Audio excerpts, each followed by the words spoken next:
Community, lessons, creativity.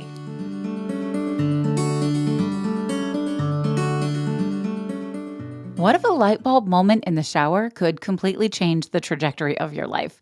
Now, that sounds a little crazy, but that's exactly what happened to this week's guest, Joanna Waterfall. And she brought so much goodness to the Brave Files podcast. It's all about lessons in nurturing yourself while also nurturing a business and kids. And I really love this message, not attaching your personal worth and value to your professional achievements. That's a difficult thing to do, folks, either good or bad. You're good and great if business is good and great, and you're bad if it's not. And Joanna really shares her lesson towards moving away from that and separating her own personal worth and value from what works and doesn't work professionally. For Joanna, it's all about lessons in sustainability. I am so excited to share this beautiful conversation with you. But before we do that, are you already registered for our Manifestation Power Hour? This is such a fun, unmissable, free event that I am hosting on the first Friday of every month. And it offers a transformative experience for you and anyone who's seeking to take control of your destiny and manifest your deepest desires. I lead it, and as a transformational success coach, I sort of guide you through it, but I also am in the trenches with you. I'm manifesting with you. It's free and it's fun and it's community. This monthly gathering really provides a unique opportunity to tap into the immense power of manifestation. And we're going to do that through grounding experiences, guided journaling, and supportive community. All of the attendees discover tools and techniques to unlock their true potential and create a life of abundance and fulfillment. There's connection and light bulb moments, and just, it's such a beautiful space to be in. So whether you're seeking personal growth, inspiration, or just connecting with other like-minded individuals, the Manifestation Power Hour is a fantastic platform to ignite that fire within you and embark on a new phase of your self-discovery journal. I would love to have you with us. It's the first Friday of every month. The very next session is August 4th. We meet at 1:30 p.m. Central. It's totally free, but you do have to register to attend. And you only have to register once. Once you get on the list, you get to stay on the list. Visit vickeryandco.com/manifest together to let us know you want to join, receive the link, and get the calendar invite. If you enjoy any of the free content I'm bringing out to you, whether it's this podcast or my sister podcast, Was It Chance, or the Brave in Action weekly live show, which is every Thursday at 11 a.m. Central. I hope you come and hang out with us there. You can say thank you. Let me know that the content is resonating with you, it's inspiring you, making you laugh, whatever it is. You can send a little tip. Essentially, buy my coffee for the week. It means a lot. It lets me know that the effort and the time that I put into producing this content is hitting the mark and that you really enjoy it. So you can buy me a coffee by visiting vickeryandco.com/say thanks. And if you thank me, I'm going to thank you because that's the way this rolls. So anybody who buys me a coffee and gives me a little tip, I will say thank you in either the newsletter, the podcast, or the weekly live show. So make sure you're tuning into all of those places so you can hear me thank you for thanking me. All right, folks, let's meet Joanna Waterfall. You're listening to The Brave Files, where we share stories from people who've stepped out of fear and into bravery in every possible way. What we know for sure is that when we choose bravely on purpose, we choose bigger, we win bigger, and it's contagious. It's our hope that these stories connect with you and encourage you to embrace bravery in every possible way, day after day. Together, we can build a movement that enriches both our lives and our communities. The Brave Files is brought to you by Vickery & Co., a success and leadership coaching firm dedicated to helping you build a life and a business that you are absolutely in love with. Vickery & Co. offers group programs, membership communities, one-on-one coaching, VIP days, corporate trainings, workshops, keynote speaking, and so much more. Visit vickeryandco.com to get all the details. Folks, there are some people in the world that have a magical ability to see a gap in the world and fill it with just the right thing. And that happens to be exactly what today's guest, Joanna Waterfall, did when she founded her company, Yellow Co. Yellow Co is an organization birthed from an idea that struck her one day while in the shower. I swear, we all get such great inspiration in the shower for paying attention. And Joanna really believes that creativity, business, and community should partner with social impact. These things should go hand in hand. So she decided to create a platform and a community that brings these things together. And she's here to share her personal story of separating her worth and value as a human from her professional achievements. She learned this lesson the hard way. How many of us can resonate with that? I know that I can. Joanna and her work have been featured in publications such as Forbes, the Huffington Post, Darling Magazine, The Good Trade, LA Lady Magazine, Bossladies Magazine, and so much more. She happens to also be a friend. She's a beautiful human being who is motivated by the belief that women can change the world through stepping out of fear and into bravery. That's exactly what we do. That's the thing that we do here. So I'm really excited. Joanna, welcome to the Brave Thank Files. you so much for having me. It definitely feels weird to hear all of that said back, but I'm so excited to be here and chat with you. Thank you. I love it. It is always weird to hear someone read your bio. It's like, it's so right? weird. You're I felt like, myself getting hot and sweaty, and I'm like, oh my goodness, that just makes me feel awkward. I don't know. It's hard to just step into that and own it. I try to feel a little pride, but it is weird. Mm-hmm. Yeah. So I can watch you. I was like, oh, she's squirming on the other I was definitely squirming.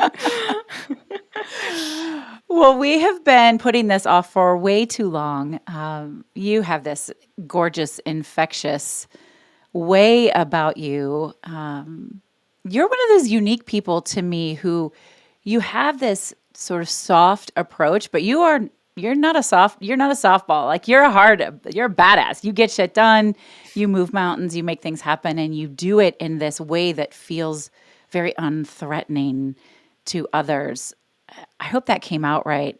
Do you know that about yourself at this point? I I do. Yeah, I do know that about myself. And I think often we surprise ourselves. I'm constantly, we have who we truly are, and then we have this personality that has kind of been created. And I feel like I'm always on a journey of discovering and connecting more with who I am. And I honestly am surprised by myself sometimes of that this motivation and desire and passion that does exist within me. I think even I myself get a little tricked by my outward, sometimes, to use your words, gentle approach or appearance. And I'm like, oh, whoa, what did I just do there? That was wild. Okay, here we go, so... Yeah, self-discovery is a journey I feel like we're just always going to be on. And but yes, I do know that about myself. Yeah. I'm glad because it's a superpower, I think. For sure. And I love that you said self-discovery is a journey we're just always on, because so many people think it's a destination. Mm-hmm. And it isn't just young folks. Young folks do think that for sure. I think many, I don't mean to generalize, but, and young folks, you're much younger than me. I would call you young folks. No, I'm kidding. Not that much younger than little you. Kids. No, I think there's a pretty solid age gap there, but that is not the point. I'm thrilled to be the age I am. I wouldn't go back to any part of any of it. I meet adults all the time, grown ass women mostly, who own businesses and who are badasses, and they still think that self-discovery is a destination and that they just can't get there. And it's really when we decide it's just the process that we quote unquote get there. Yeah. So real. I think for so long I thought that not even just on this journey of self-discovery, but even professionally, kind of was always working towards and waiting for this arrival to come. Like, oh, once I get to this point, then, everything will be set and good, and I'll feel good about myself, and I'll have credibility, or whatever, these things. And throughout my journey of just self-discovery and working and getting older, I've just realized more and more, oh, this is not, the arrival is not a thing. That is not even real. There's no arrival. We are constantly working to we're constantly shifting and moving and learning new things about ourselves and how we are expressing ourselves in the world through the work that we're doing. And I don't think that journey ever ends. I don't think I want it to end, because we're always discovering new facets of ourselves, and life brings us new opportunities to shift and change. And I have a friend, mentor of mine, who always says, we don't arrive until we breathe our last breath. And I feel like that is very true in all aspects. Our arrival is when we Oh, I breathe our love last that. That breath. gave me chills. Yeah. It's a good Yeah. reminder, because I think our culture is constantly telling us, follow these 4 steps and then you will have fulfillment in whatever way, shape, or form that comes in, Yeah.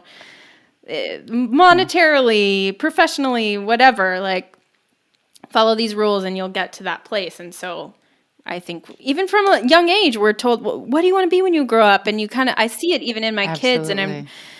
trying to figure out how to deprogram this, but they're always like, oh, once I'm big, or when I'm a big kid, and I'm like, you're in a season of life that is great right now. How do we embrace the season that you are in as a 4-year-old? No, it is really hard to not want to rush It is. to get where we're going. Because I think most of us are in this in between phase. And actually, I'm curious to hear your perspective on that. We're no longer who we used to be, and we're not who we're going to be. So when you talk about, we're always on this self discovery journey. My work as a transformational success coach is helping people like and trust and love themselves in the in between space. And of course, the reality is we're always in the in between because we never get there. So, what has your life experience been like in that way? How did Yellow Co come to be besides your shower moment? Yeah, like what is this for you? Yeah, well, as you mentioned, it was an idea that came to me in the shower. But as I look back on when I first really, this idea came to me from the universe, and I felt the desire to execute upon it, it was very much an in-between season for me. I was doing graphic design full time, doing small business branding and marketing, and working for myself. I was working from home. This was before all the world was working from home. And I really was in a funk of just going from client to client, doing jobs that I didn't really feel were impacting the world in a great way often. And I had always wanted to work for myself and be a freelance graphic designer. In college, that's what I wanted to do. I just couldn't wait to work for myself so I could have flexibility. In high school, I wanted to be a wedding photographer, which is a little different. Tried to shoot a few weddings that did not work out very That's a well. hard job. I know a lot of wedding photographers, and that is a I hard was job. like, this is not for me. Okay. I did a few of them and it was not my skill set. I'm not it wasn't my thing. But I still loved, working with Adobe Creative Suite, Photoshop. And so I kind of pivoted into graphic design.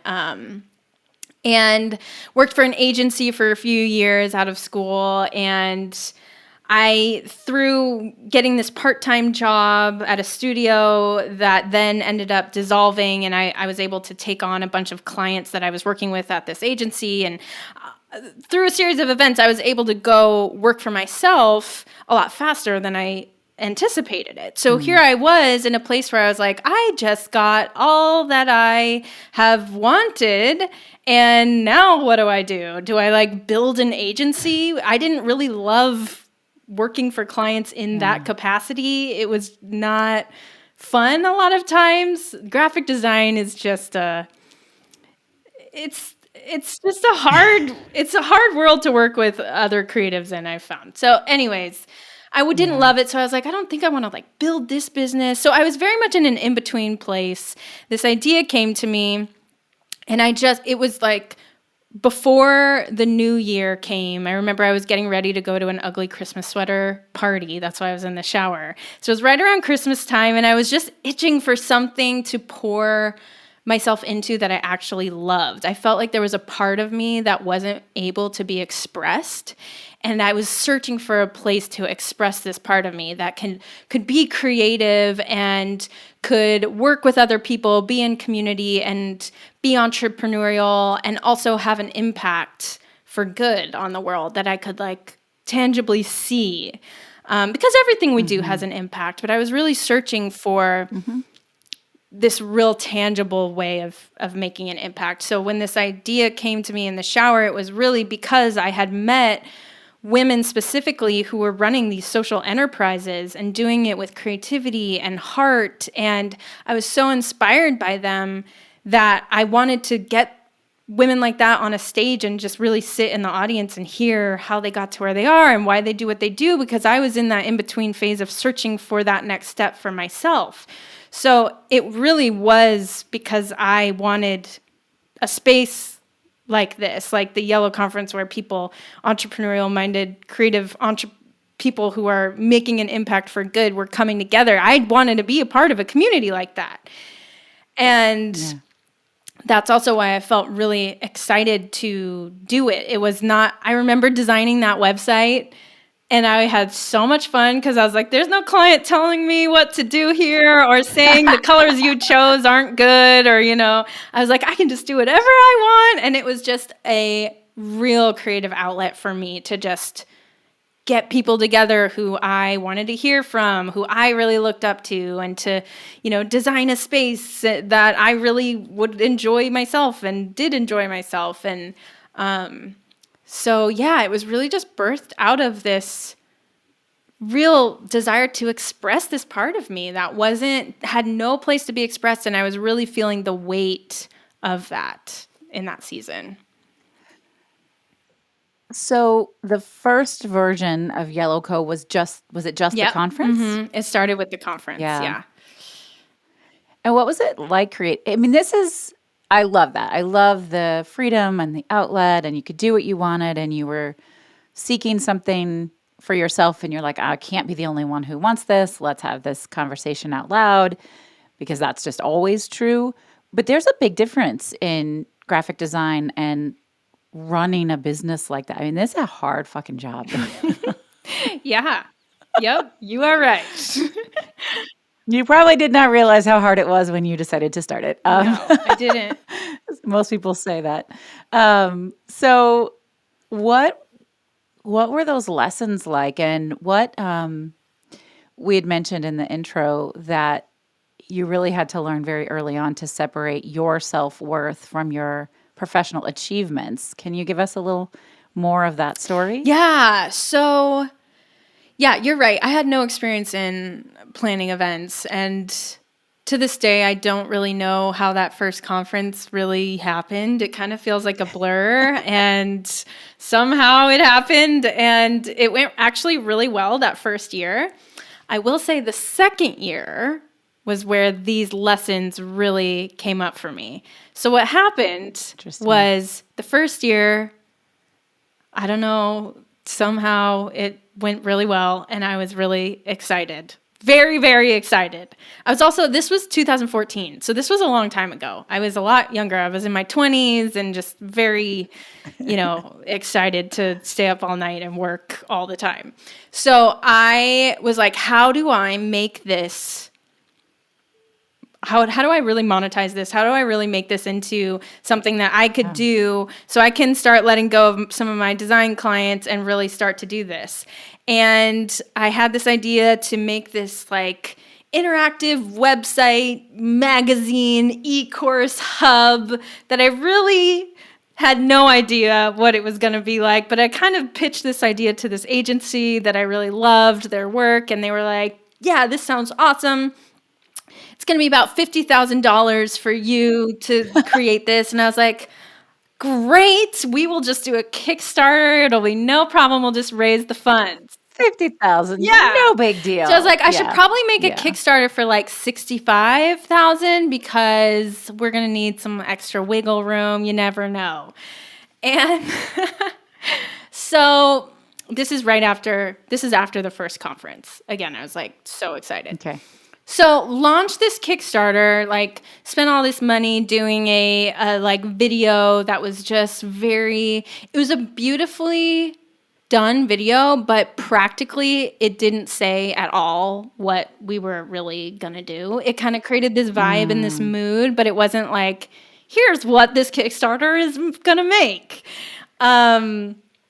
This is why lesson was in my story. And I know lessons, is part of all of our stories. But when I just think back, I'm like, oh, that was such a lesson. Like even telling the story, so many lessons. Long story short, I poured everything into this Kickstarter, told my great aunt Marie, about it, to come back it. I was just shouting it from the rooftops to every single person who I knew. Well, that's what you're supposed to do with a Kickstarter. Yeah. Long story short, the Kickstarter was not funded. We raised almost $20,000, which looking back, I'm like, that was actually pretty good. At the time, I was like, this is awful. This is just not because with the way. But Kickstarter's all or nothing. The way a Kickstarter works is if you don't raise all the funds, you get nothing. So it was nothing. Even though it was 20,000 or whatever, it was nothing. I didn't get any of it. Yeah, that's painful. That hurts me. I know. It was, and truly, I don't think I'd ever experienced in my life before something that so publicly felt like this big failure, because everyone who I was shouting this off to the rooftops to, they also saw that it didn't happen. And they knew that if it didn't happen, I didn't get any of those funds. And so I just felt so embarrassed. And I remember just sitting on my bed and truly not being able to stay awake. I just felt like I had to sleep. And I think it was just my body's reaction to not knowing how to cope with this. I just felt like I had to sleep. I had been someone who all through school, into my career, I felt like I could do things and they usually worked out. Like things just kind of worked out. And so this was the first time that I was like, wow, I worked so hard on this and it did not work out. So it was really almost this identity thing of who am I? I'd always seen myself as someone who could make things happen and make things work. I didn't even think twice about, making a Kickstarter to get that money. I was just like, we'll get the money and we'll do a Kickstarter. And so it almost felt like this shift of my worldview and how things work and who I am all kind of came from this Kickstarter campaign not working, and also feeling like everyone in the entire world was seeing it not working. Looking back, if everyone in the entire world was seeing it, it probably wouldn't have failed. You think like, oh, everyone sees this, but it's only my little tiny corner of the internet. But that's how it felt, and that was hard. Sure. Like massive public failure is how I imagine that felt. Yeah. This is a very was it chance question, which is my sister podcast, but I have to ask it because I just have to. What do you think happened that was great as a direct result of that Kickstarter not getting funded? Well, there was a few things that happened that were great. One of the first is that me, in talking to my collaborators on this Kickstarter, I remember I had a few of them over to my house and we kind of were just talking about, hey, this isn't going to work, because it was a few days before, and unless some miracle happened, we knew it wasn't going to work. And so we were like, how do we talk about this? What are we going to do? And we came up with this idea of having a fail party and just talking about how failure is a part of the process. And So we did that. We had a fail party, and I wrote this whole blog post about it, about how hard it was, but how I don't regret going after something that I was really excited about. And we did it, and we failed, and let's celebrate that failure. And so we got a bunch of people together downtown LA, and we had this little loft. I wore this big, huge, like tulle skirt. And I was just like, I'm going to dress up. And we all in that space talked about our failures and celebrated them, because when you're failing, it means that you actually had the guts and the bravery to go for something that you wanted. And that's something to celebrate. And so my hope is that, and I know it did, I know it inspired others to step out and do something, because we don't hear our failures talked about a lot of times. They happen every day. But I think we get intimidated about failure because it doesn't feel like a normal thing, because no one really talks about it. So to be able to open up that piece of conversation in a group and just talk about when we've failed and say, you're a badass, you're awesome because you did something risky and you failed, but we're celebrating that. So that was really special. And I will always look back on that space as just a really special space, a special time. And then it also started my journey, because we're always on the journey of learning, right? But I really feel like this was kind of the spark that began my journey of separating my worth from my successes or my failures. Both of those things is really what I learned. Which is important. Yeah, it's so important. That's both. It's both, because, I had this conference that was a great success. The first year, I was like, woo! And it's easy to get caught up in that and say, oh, well, I must be really great at this because this succeeded. But that then, a few months later, everything that I did felt like this whole thing felt like a failure. I mean, I was having people in conversation because I was talking about failure so much. I remember I was at kind of this group of women. We were talking about goal setting and stuff, and someone was talking about failure, and she literally leaned over and kind of pointed at me. She was like, yeah, and we experience failure. And she pointed at me. I was like, okay, yep, this is, I guess, what I'm getting known for here. So, it shifts and changes so fast. So if we are just grasping on to these external things, oh, I did this good. Okay, I must be good. Then, it's going to shift. Oh, I did this bad. I must be bad. So our worth can't come from these external spaces. And I didn't really understand that, I think, before this Kickstarter. And so it was really the catalyst for me to kind of begin that journey of, where does my worth lie? Who am I as a person if my worth is not in what I do? Yeah. I feel that way about parenthood. Who am I and where am I if I'm not good at that? Which is a very vulnerable thing to just share. And this show is all about Joanna today. But I think what it boils down to is we can't put any of our own personal self-worth and value in anyone or anything else. So it could be for business, for listeners. It could be for parenthood. It could be being a partner or a spouse or somebody's kid or a board president, whatever it is, right? We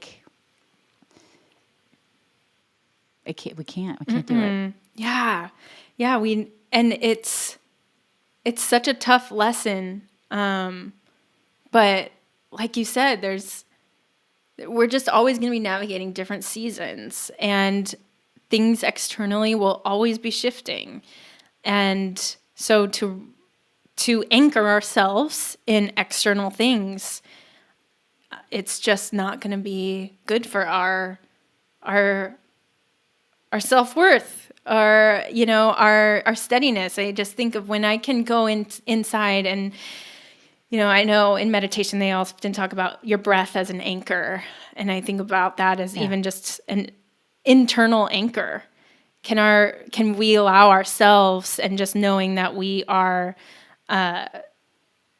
human, and we we are divinely created and inspired, or however you see that, we are worth something just because of our humanity, and we can anchor ourselves in that, because the external is just constantly shifting. And I think when we can do that for ourselves, we can also allow that for others. We can allow for other people to be who they are, even if it's not like with our kids what we imagined them to be or how we would like them to act. I have 2 toddlers, so it's like I find, if my daughter throws a tantrum in a grocery store, I'm just like mortified of like, everyone thinks I'm this. And versus, this is her experience right now. She's not happy. And I'm going to, try to help and be there aside her. But these are her feelings. And if I'm anchored and in a good centered place, I'm going to be a lot better at doing that than when I'm not. Yeah.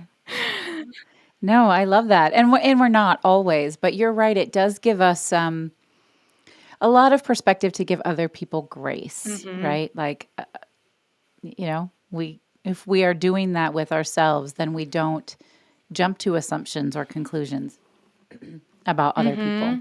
Because we're not wrapping up all of us into another person. Because when someone else isn't acting the way that we want them to, and it feels so much more out of control when we have ourselves wrapped up in that thing. Like, no, this can't.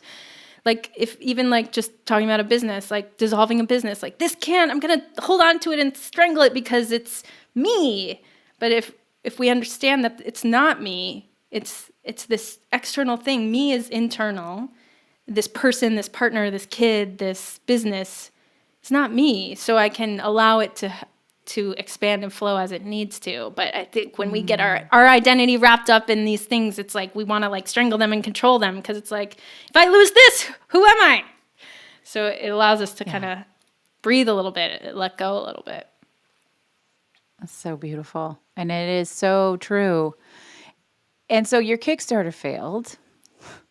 Let's just keep saying it. You're like, okay, do we have to keep saying it failed? No, I'm kidding.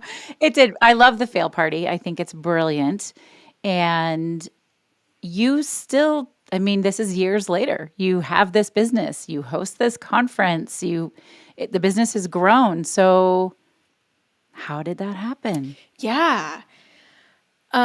So we continued. Even after the Kickstarter failed, continued to do conferences. People kept showing up, which was great. And without that fancy website that you thought you needed for $50,000. Yeah. They kept showing up. And so soon, really, a community started to form of people who would come back year after year. And it had always been my desire, as seen from this Kickstarter, to have a place to connect these people outside of this annual conference. I know some people go the route of doing multiple events. I saw kind of some colleagues move in that direction of doing 5, 6, 7 events a year. And for me, one big conference was enough. I'm not an events person, even though I guess I do events. I still am always like, do I do events? Yeah, I guess I do, even though it's been like 7 years of doing these. It's been more than that. But so a community started to form, and what we kind of did was experiment with a few different ways of how to connect this. What's the best way to connect this community outside of this annual event? What's a good way to kind of be in the weeds together?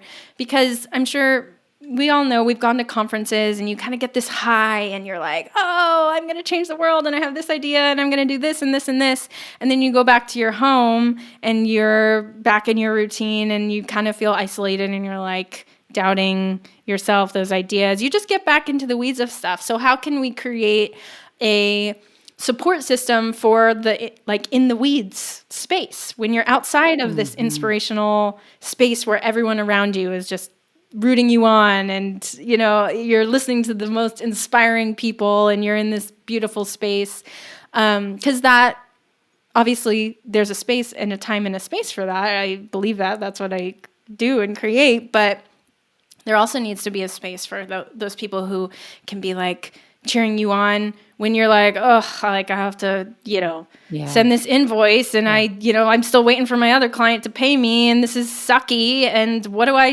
do here? This person didn't sign my contract or, just all the things we deal with on a daily basis that are not sexy or glamorous to talk about.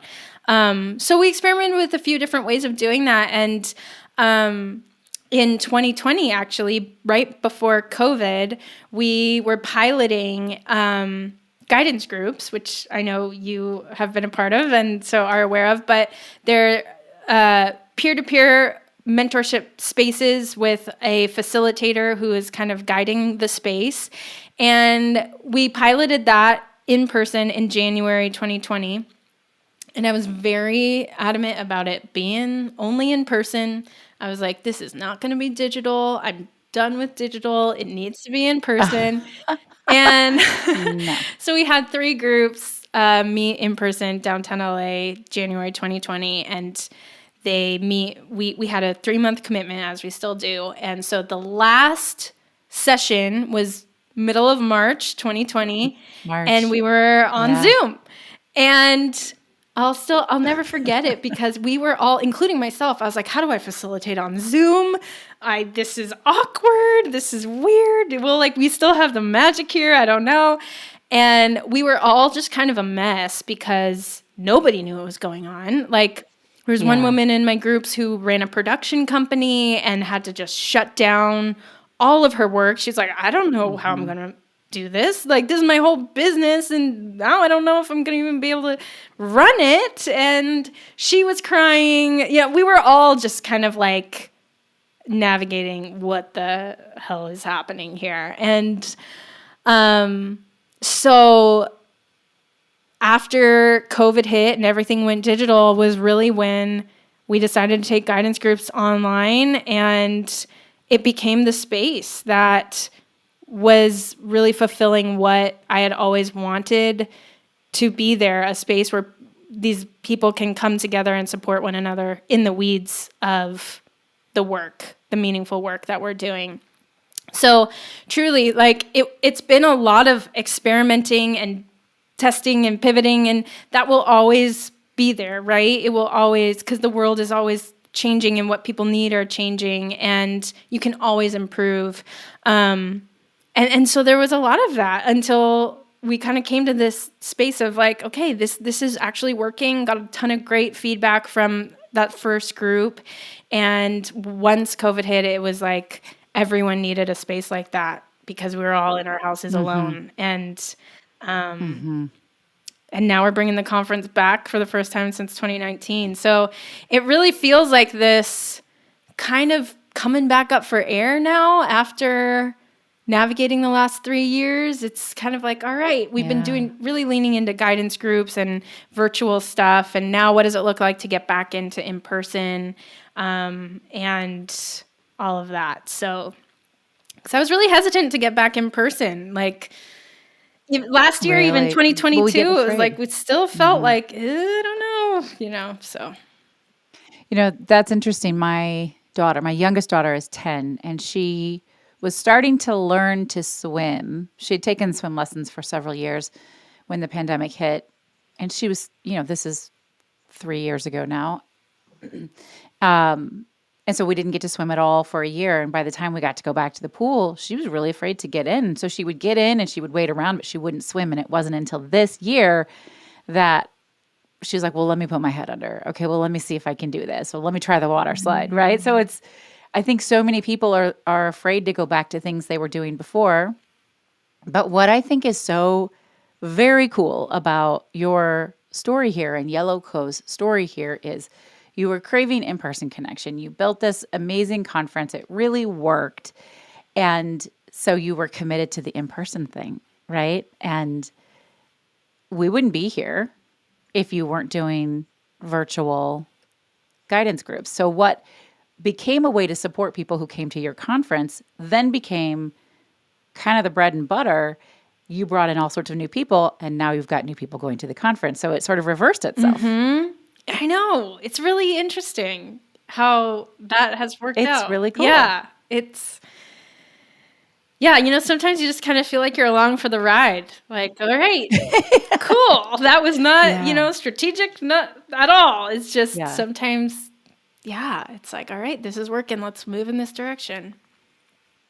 The other thing that I think is really fascinating about you, and I find it really brave and really interesting, is you're very niched into your lane. Now, this is what I know to be true about you, but I think the company as well. You host conferences once a year, or a conference once a year, and you host guidance groups. You're not coaches, you're mentors, you're leaders in these guidance group sessions. You share ideas, you have lots of experience, but you're not muddying any of those waters. There are two things, right? Or am I missing something? Well, we have our membership platform as well, where we have various virtual things, virtual events, really that are just creating space for people, like through co-working sessions and realign sessions, we call them, where you realign yourself with the goals. But yeah, what it is really like, we're not telling you what to do. We're creating space for people Yeah. to figure out what is best for themselves, really. I think it's cool. I mean, as a coach, I don't tell people what to do either. That's a consultant's job, but it definitely feels different as someone who coaches and as someone who works with coaches. And as you mentioned, I'm a member of one of your guidance groups, and I really enjoy the platform and the approach and the membership that comes with it, because it feels like community. It doesn't feel like being coached. It feels like being with peers and just sort of throwing the gum at the wall and seeing what sticks. Yeah, I think I've always felt I always feel a calling to create a space and create the container and then allow for the people to bring their magic. I think the power of community is really empowering the community. I see us even shifting culturally from a space of really looking towards 1, 2, 3 people to give us the answers, towards listening to each other, towards understanding that, that guy on the stage there might not actually know what he's talking about, and I think we've seen that a lot in different. Or it doesn't apply to It my does, life and my right. circumstances. Or, my Yeah. background, Yeah. I come from a very evangelical Christian background, and I just look at, the church, and it's like, okay, the pastor, is, doing all these awful things, and it's just not surprising, anymore, because we just continuously find out politically too. It's just, I think the shiny person on a sage on a stage, as they say, is unraveling a little bit in a good way.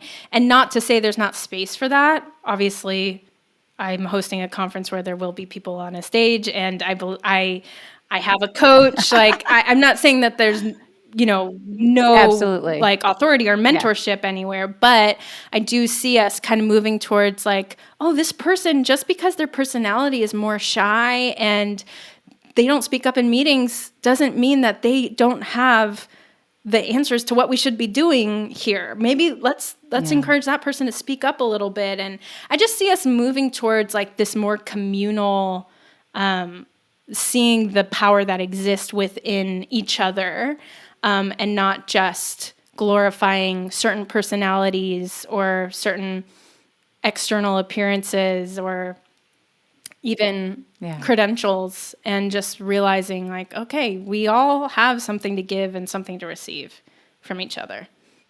I love that. I love that. And I love that hive mind approach. Have you read the book Quiet? I haven't. Oh, you might like it. So it's basically talking about introverts, and it's research based, and it talks a lot about how a successful team needs that partnership between that outgoing, shiny personality and the quiet, reserved ones, and how they can play off of each other. It's a really great book. Highly Okay, recommended. I'm gonna write that down. Yeah, no, it's a fun one. Okay, I have to know. How did you come up with the name Yellow Co? And I So can't, but does everyone ask you yeah, that and I question? keep saying I got to get this on the website because it's not, and so many people are like, "Why is this not on your website?" I'm like, I know. I was like, I hate asking questions that I know everybody else asked, but I don't know and I No, want to it's know. okay. So, I like talking about it. It's yeah. So in kind of dreaming up this community and what I wanted to create, this picture of a bee kept coming to my mind, and I was just thinking about bees and how they work in community, how they work oh, I hard, love how that. they just from being who they are, they make flowers bloom and they make fruit grow and they make our world a more beautiful and nourished place just by being themselves. And I've recently found out that the worker bees are mostly all female, I believe. And They yeah. are. And so I thought it was a beautiful reflection of kind of what I wanted to embody and what I wanted to just encourage people with of just all you have to do is be who you are, be who you were created to be, and you will make the world a more beautiful and nourished place. So being a designer, my mind very much went visual with that. And I thought bees are yellow and I kind of saw just everything I being yellow, love, and I was like, yeah. okay, so that's why it's called yellow. I love that. You definitely should put it on the website because it's really beautiful. Like I had chills. I'm like, Aw. stop. There's so much backstory. I was kind of expecting like, well, yellow is the color of, sunshine and summer and connection and like it just feels happy and I wanted people to feel happy. So I was not prepared for the very cool story you It just has been told. really cool to hear so many meetings of that color, though. People have come up to me at conferences and been like, "Did you know that the color yellow in this language means this?" And it's definitely like bigger than myself because I feel like So fun. it's just had a lot of meaning outside of that. But that is where it started. That's so cool. So, since you started Yellow Co., you have become a parent. How has being an entrepreneur and running this business changed since you became a mom? Oh my gosh, it's changed everything. It's completely shifted my entire way of existing. My son is 4, so he just turned 4 in May, and so it's been about 4 years since entering into this parenthood journey, and I had him on my body at 3 months old at our 2019 conference, and I don't think It's pretty cool to be able to do it that, by the was. way, to build a business where you can Yeah, do it that. was Yeah. cool. And at the same time, I look back and I don't think I gave myself much space or permission to slow Mm, down. I don't think I was prepared yeah. for the shift that was going to come physically, emotionally, mentally. And I just was holding myself to the same standard of time and effort and energy of working that I did pre-baby. Yeah. I was so yeah, I think parenthood is one of those things that no matter how much you are around it or read about it, you're not prepared until you actually go through it, which is probably, the same for most things in life. But I thought that it wouldn't, I was like, he's going to sleep all the time and, I have help and why would this slow someone down? And very slowly, I've recently become aware of the term matrescence, which is a term for the almost like puberty that comes with a woman after of like her journey into motherhood. Like it doesn't just happen Oh, when your wow. baby's born. There's this matrescence Yeah. journey, physically, emotionally, mentally, that you go through. And I, looking back, was definitely on that journey. And, when my son was 10 months old, COVID hit. And just the whole thing of becoming a parent in 2019 and then COVID in 2020 just completely slowed me down in a really good and beautiful way. It made me kind of shift my understanding of what it looked like to work. I just thought I had to be working all the time. And that was, again, where I found a lot of my worth is just, I felt bad if I wasn't working or if I, just everything that felt like had to be optimized before kids. And I don't think I was really even like treating myself very well, eating regular meals, just like jumping into work first thing in the morning. But parenthood has forced me to think about someone else's needs, which has also forced me to think about my own needs of, oh, they need to eat breakfast today. I should probably do that too. Or I should do that yeah, too. it's just Yeah. been like a slowing down and nurturing, not of of my kids, but the lesson has been in nurturing myself and what that means. What does it look like to take care of myself while I also take care of a business, of my kids, of my friendships, my partnerships? Like, it's just been such a slowing down since having kids in a very good way. And I think pre-kids, I would have heard that and been like, well, that's not going to slow me down. And, it's not going to happen to me. But it's been such a beautiful slowing down. And it's been cool that it's been cohesive with kind of the world also slowing down in 2020. And now kind of figuring out, where do we go from here, I think, as we come out of that. But yeah, it's really, I think I'm still processing it, but it's been very much a learning lesson of how to take care of myself and how to make my life more sustainable in all ways. I love that line, lessons in how to make my life sustainable in all ways. That's so beautiful. Does this work feel brave to you? It does. I think it feels brave in many different ways and seasons. Truly putting this conference on again in person, it's been very scary. It's been like kind of like your daughter. I feel like getting back into the pool and putting your head underwater again, like what a metaphor for what so many of us are feeling right now. I feel like that. I feel like I'm kind of like, okay, like I did this before, but I don't know. It feels different and can I still swim? Because you're different. Yeah, I'm so different. The world is so different. What we need is different. And it feels really vulnerable to put something on that, people are going to attend and some people hopefully will love. And I know some people won't. And even just saying that makes me feel hot and sweaty. But I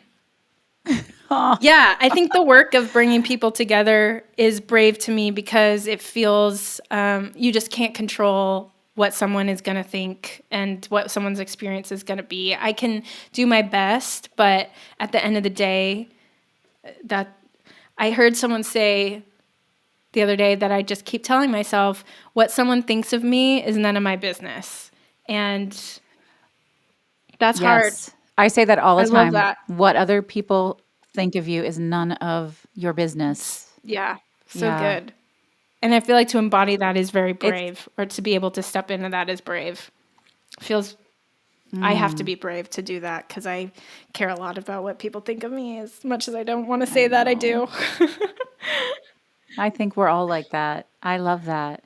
I think it's really brave too. And you're right. I hadn't realized when I told the story about my daughter and swimming just what a great metaphor it really is, because there are so many things like, oh, do I want to, people who go through divorce, do I want to wade back into that dating pool, or who've had pregnancy loss, do I want to try that again? Like it could go anywhere. And what, I feel like you're bringing to this conversation is this idea that there isn't one way to be brave and move through that. There are lots of ways, and you have to find, like you said, those lessons in making your life sustainable. And that's I know people don't like the word balance, and sometimes we talk about harmony. Sustainable is a really nice way to say that. Like, how do you make it work? What is that? It's not necessarily balance. It's not the scales of justice, and it's not always harmonious, but is it sustainable? And do I want it to stay like this? Yeah, that's so cool. Um, I love that. How do you I mean, the question is, how do you celebrate success? And I feel like there's a lot to celebrate your willingness to embrace these lessons and your pivot during COVID, which shifted sort of the way you connect with your clients and your customers and how you support this community. There's so much to celebrate. How do you like to celebrate? I think I could do a better job celebrating. When I first hear you say that, I'm like, okay, there are things to celebrate. I mean, one of the things, it's why we start guidance groups off with celebrations. I think probably because I You struggle do. with, Yeah. remembering to celebrate the good things. But it's such an important practice. And, I'm a big journaler. It's really where I process a lot for myself. And I think I use that space often to just remind me of things that I have done and accomplished, and also to remind myself, again, going back to that grounding of, yes, we are celebrating these things, and yes, they do not define you. Celebrating who you are as a person and your character and how you've shown up to things, and celebrating those moments as well as like the external stuff. Because I don't know, often, as I said, the external stuff, so often for me, maybe this is something I need to work on, I don't know, but it often feels so out of my control. Like, it just feels like sometimes it works, sometimes it doesn't. And so focusing, I have the Serenity Prayer on my necklace here, and just what it reminds me of is focusing on the things that you can control and letting go of the things that you can't, and the wisdom to know the difference between those two things. And I'm going off on a tangent. All that to say, I also, in addition to accomplishments, I try to celebrate the things that I feel like I can control, of like how I'm showing up, how I'm treating other people. Because if a conference sells a bunch of tickets or not, often I feel like I'm showing up, I'm doing the same things, and sometimes it's working, sometimes it's not, and it's a mystery to try to figure it out. But how can I celebrate how I'm showing up and who I am, and those things that I do have a little bit more control over. Yeah, absolutely. I always tell, well, myself and my clients and anybody who will listen, which definitely does not include my kids because they don't want any advice from me, is is that the only thing we can control is ourselves, and the only thing we can change is ourselves. But when we change ourselves, the people around us change, because that is the nature of connection, I love that. right? Good or bad. Yeah, that's so true and Yeah. beautiful. Yeah. You are such a light. You are so fun. Can you tell folks how they can find you and follow you, or if they're curious about guidance groups or the membership, if they want to come to the conference? I'm going to be there, y'all. So come hang out with me. How can folks find you and all that good stuff? Yeah, well, you can find me on Instagram at Joanna Waterfall. It's just my name, and Threads now, which I'm like so I love loving. Threads. I'm like, I'm not even on like Instagram. I mean, yeah, Me but come either. hang out with me on Threads. Same, obviously, I guess they're all the same as our Instagram handle, Joanna They are, Waterfall. because it's Yeah. attached. Yeah. So come find Yeah. me on Threads, and you'll find some fun posts on there. And our website is yellowco.co, and the conference website is yellow2023.com. And we're also on Instagram at yellowco.co, and Threads at yellowco.co too. And Threads everywhere. I love it. I am having a blast on Threads. I also have rarely been on Instagram or TikTok, and TikTok now just feels like it's just people playing with AI filters. Like, I used to get so much content. I'm like, oh, all my people are over on Threads. I know. I love seeing your posts on Threads. I feel like we're all hanging out there, and we're like, this is fun. This is a fun space. So It just feels like it's a little yeah. unhinged. Like, we just get to say whatever. That's how early Twitter felt to me Yep. too. I So feel like it's reminding us I'm all of the loving it. early social media days that we did really love. And then it became a million Ugh. more things that, there's Yeah. good and there's hard Yeah. about it. You have You have the best last name. Thank you. I do love my last name. I thank my husband for it. I'm like all about women keeping their last names, but I was like, give me that last name. I'm taking that one. So good. What was your maiden name? Picket. Like picket fence. Oh, yeah. No offense. I'm sorry, but that's a good I was trade. so excited. I was very much like stoked to have the last name Waterfall. That's great. No, it's beautiful. It feels like a nice little manifested metaphor for all of the joy that you bring into the world and the lives that you touch. Joanna, will you share your favorite charitable organization to support? Yes. This is a hard one to choose, but I think I'll go ahead and say Together Rising, which was founded by Glennon Doyle, and I feel like it's in good spirit for the conference because their executive director is speaking at the conference this year, Sonia Anderson. Yay. And they do amazing work. And what I really love about them is that they really empower everyday people, specifically women, to take kind of this anger and these passions and these feelings that we have about the injustices that are happening in the world in various places, and they use the people to raise money, and they really support grassroots organizations who are on the ground doing good work, and I just really trust them. So I'm going to say Together Rising. I love that. It's a great organization. And those who listen every week know, what do I say? We need to come together as a global community to support and connect and to grow. So whatever you have to give, if it's time, money, social media likes, shares, tell other people about it, whatever it is, let's do this together because, well, Together Rising, we do rise up together. Mm-hmm. So that's beautiful. I love it. Joanna, will you share your 3 words with us one last time? Yes. Community, lessons, creativity. Yeah. They're beautiful, beautiful words from such a beautiful soul. I'm really glad that you're part of my life, Joanna. Thank you for taking time to be here. Thank you so today. much for inviting me on. It's an honor to chat with you, and I love the space that you're creating, and thanks for having me a part of it. I am still thinking about how Joanna took her love of bees and created an entire company around this hive-minded community concept. She brought the branding together, and it's exactly what she does. Oh my gosh, what a fun conversation. I hope that you loved it as much as I did. And if you did, please share your thoughts and your feedback. You can let me know what you're thinking by visiting the Brave Files on Instagram. You can also visit Vickery & Co. on Instagram. But for this episode, let me know what you think on the Brave Files. If you like the show, subscribe, rate, review. It means the world. It helps people find us. It's all good stuff. Don't forget to register for our free First Friday Manifestation Power Hour at vickeryandco.com/manifest together. The next session is August 4th at 1:30 p.m. Central, and I cannot wait to see you there. Folks, I enjoy sharing this space with you so much. Thank you for spending some of your precious time here with me and my guests on the Brave Files podcast.